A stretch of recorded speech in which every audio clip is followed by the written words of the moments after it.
होंठा दी कर रखवाली ते मुंह ते निगाहबान बैठा। ये हम गाते हैं लेकिन अमल नहीं करते। हम हमारे जो मुंह में आता है हम अल्फाज अदा कर जाते हैं। हमें पता नहीं होता कि हम जो है खुदा को जलाल दे रहे हैं, किसी और को जलाल दे रहे हैं। हम खुदा के नाम को जलाल दे रहे हैं, किसी और मबूद को जलाल दे रहे हैं।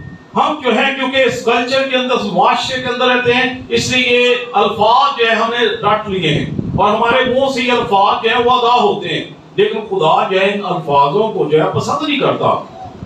अब ज़बूर 16 और उसकी 4थी आयत के अंदर लिखा है, और अपने होंठों से उनके नाम नहीं लूंगा।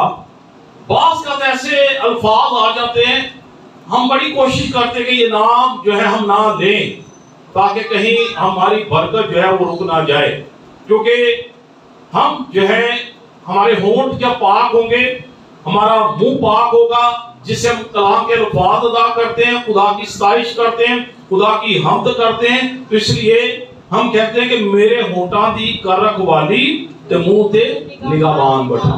तो जब निगाहबान को आप बैठा लेंगे तो आप सोच समझ कर अल्फाज अदा करेंगे। चाहे आप उस माशरे के अंदर रह रहे हैं, चाहे आपके कोलीग जो हैं दूसरे मज़हब से हैं, लेकिन आप अपने अल्फाजों का चुनाव जो है वो सोच समझ कर करेंगे, क्योंकि आप ईमानदार हैं, आप रासबाज हैं, आप जॉब करते हैं, आप काम करते हैं, आपके बहुत सारे ऐसे दोस्त हैं, बहुत सारे ऐसे लोग हैं, लेकिन आपने अपनी गवाही को कायम रखना है, आपने अपनी गवाही को दुरुस्त रखना है कि वाकई आप जो है मसीह के खरीदे हुए हैं, आपका लिए बेशकीमती खून जो है वो बहाया गया है। और बाइबल मुक़द्दस में लिखा है कि मैं अपने होंठों से उनके नाम नहीं लूंगा। इस बात पर आपने गौर करना है कि जाने अनजाने में हम कोई ऐसे अल्फाज अदा नहीं कर सकते। बहुत सारी हम देखते हैं दुनिया के अंदर बहुत सारी देवियां हैं, बहुत सारे देवता हैं, हम उनके नाम लेते हैं, और जब आप उनके नाम लेते हैं तो आप अपने होंठों को क्या करते हैं? नापाक करते हैं।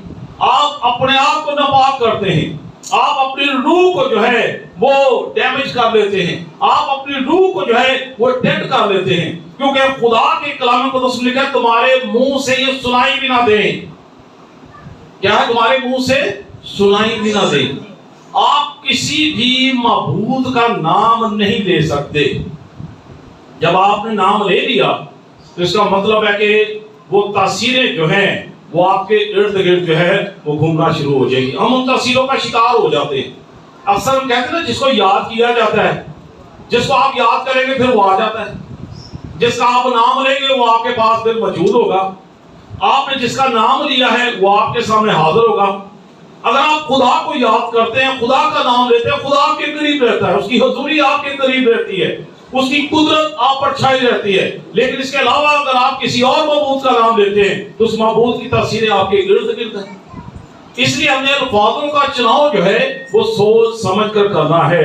और खुदा का बंदा दाऊद कहता है, मैं अपने होंठों से उनके नाम नहीं लूंगा।